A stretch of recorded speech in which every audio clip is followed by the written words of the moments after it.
one-two punch from China's President Xi and his new foreign minister aimed squarely at the United States. On Monday, Xi accused Western countries led by the United States of containing and suppressing China. He said those actions had severely challenged Beijing, and he called on the country to unite as one to fight back.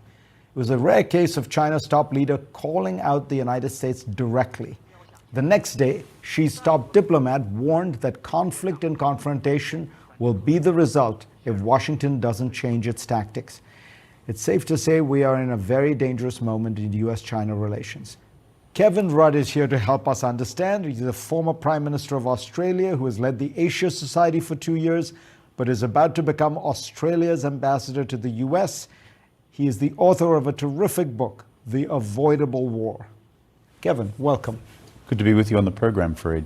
So when you hear Xi Jinping say what he did and his foreign minister say what he did, this is a big change for the Chinese, who have tended to not refer to the United States by name specifically, accuse it in the way they did. What's going on? I must admit, as someone who's looked at this for the last 40 years, I was surprised.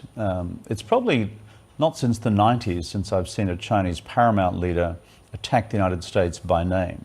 They usually have an expression which says such and such a country or certain nations, countries. Yeah. And that diplomacy was pushed to one side. And then, of course, the foreign minister went one step further by saying if the United States continues its current posture, in particular on Taiwan, inevitably this will result in conflict. I've never heard that from a Chinese foreign minister before. So I think two things are at play here. I think both Xi Jinping and his team are under considerable domestic economic pressure at present from a very slow economy. And this has been an opportunity for Xi Jinping to say, we know you're going through a hard time domestically, growth's been down, unemployment's been up, prices are a problem in certain areas, but the United States and its allies have been making life impossible for us by the pressure they've brought to bear on us domestically. So I think that's one of the rationales. But, you know, when a Chinese president says something as definitive as this, it also has its own intrinsic foreign security policy significance.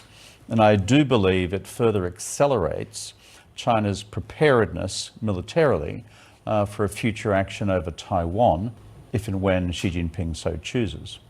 So how did we get here?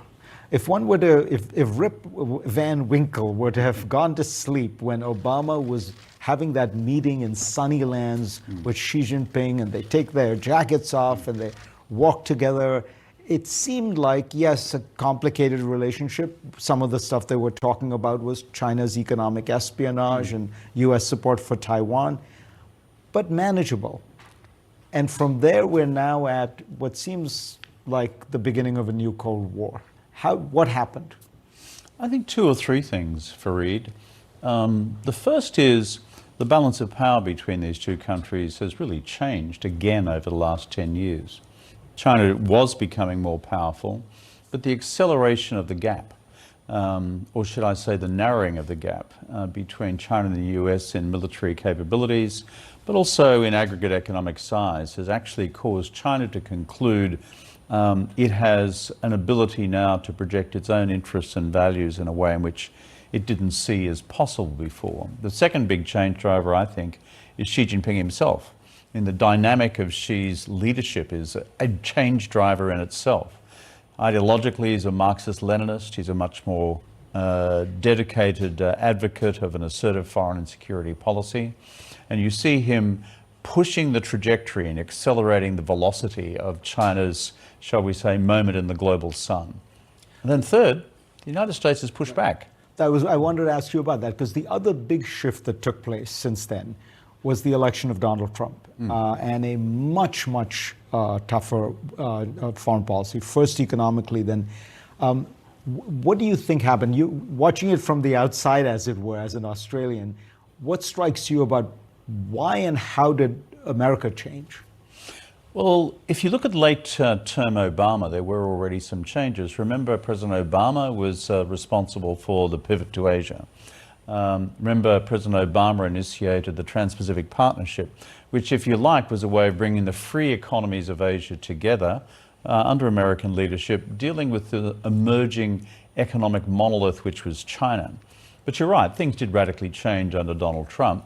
The reasons for it, I think, driven essentially in the first instance by the view of the Trump administration on trade, that this was a net loser for the United States, that jobs had been sacrificed, and they galvanized a series of reservations already alive in the American debate, which caused the launching of the trade war of 2018-19. Then, of course, the turbocharging influence of COVID and the Wuhan origins and where that took the relationship. So that then you had the formal proclamation of a new doctrine of strategic competition by the then National Security Advisor H.R. McMaster. So this was a rapid transition during Trump, but the beginnings of it lay in late Obama. So next on GPS, questions swirl about whether China might supply arms to Russia for its war in Ukraine. If that happened, it would change the course of the war and perhaps of world order. I will ask Kevin Rudd whether he thinks it will happen when we come back. And we are back here on GPS talking about relations between Beijing and Washington with Kevin Rudd, the former Prime Minister of Australia, soon to become Canberra's ambassador to Washington. So, Kevin, help us understand China's calculation with regard to Ukraine. Does it help China to have Russia in this war? I mean, it feels like the war is not going particularly well for Russia, but how does China view this war? You know, often looking from the outside, we think, what's in this for China?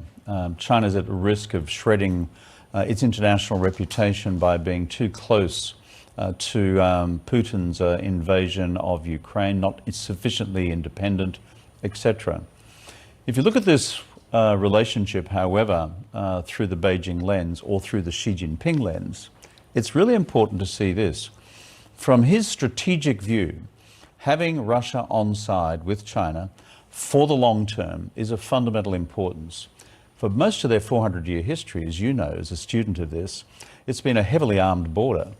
You no longer have to do that. There's no longer 18 Soviet divisions on the other side of the border. China can focus all of its military activity and resources and planning to the maritime theatre, its principal future adversary, the United States. I think the other thing in Xi Jinping's calculus is the Russians, from time to time, will provide rolling strategic distractions for the United States in other theatres. Syria, some time ago, now, of course, in Ukraine. Again, causing the United States to be focusing in multiple directions at once. China has one direction to focus on. And wouldn't you add, I mean, it also gives China Russia as a kind of junior partner, some would say a vassal state, that is, we forget, one of the world's largest producers of energy, oil, coal, natural gas, and China needs that desperately. Absolutely. It provides secure access, reliable access, and cheap prices, discounted prices, free steak knives thrown in order to have access to Russia's oil, gas, but also agricultural commodities where they are available and applicable. So you put that mix together. From Xi's perspective, I don't want to do anything, he would say in his own mind, to jeopardize that. Furthermore, the last thing he could ever see from his own interest point of view would be to sit back and see Putin fail fundamentally, let alone Putin collapse in Russia itself. So will China supply arms to Russia? There's the $6,000 question. I've read carefully what the United States administration have said now through multiple officials, Secretary of State, Secretary of Treasury, etc., and the director of the CIA, about real intelligence on these matters. If you read carefully the text, decisions have not yet been taken. What's my gut? In terms of where China is at present, unless they were concluding internally that there was a danger of Putin actually losing and actually coming under massive pressure in terms of his own position back home, I do not see that it is in China's interest now to cross that line, either directly through providing military materiel directly to the Russians, or cleverly through third parties, as is often been suggested. You know, you at the end of your book, which is really terrific, you talk about the need for managed strategic competition between the United States and China. It seems we're far from that right now. We seem to be going into a world where China is going to quadruple its nuclear arsenal, where we will essentially be in a new nuclear age, which could be quite unstable with very little by the way of arms control talks and treaties. What would you advise Washington to do to bring things back on track?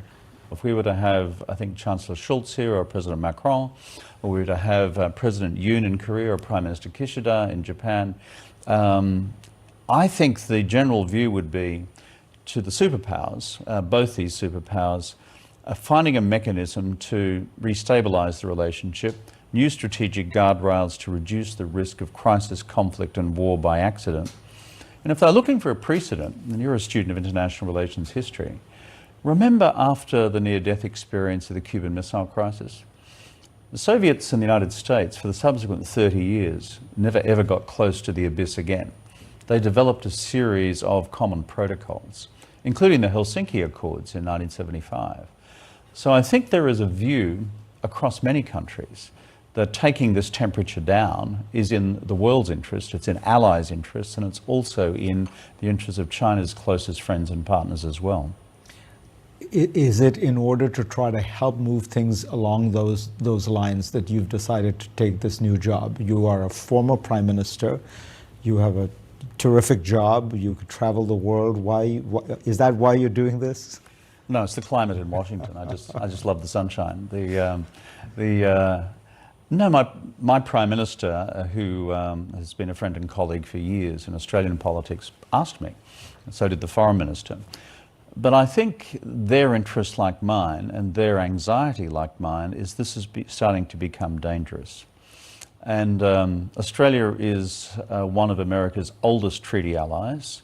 We've been in the trenches with the United States in, I think, all of America's major wars in the 20th century and into the 21st century, even some of the crazy ones.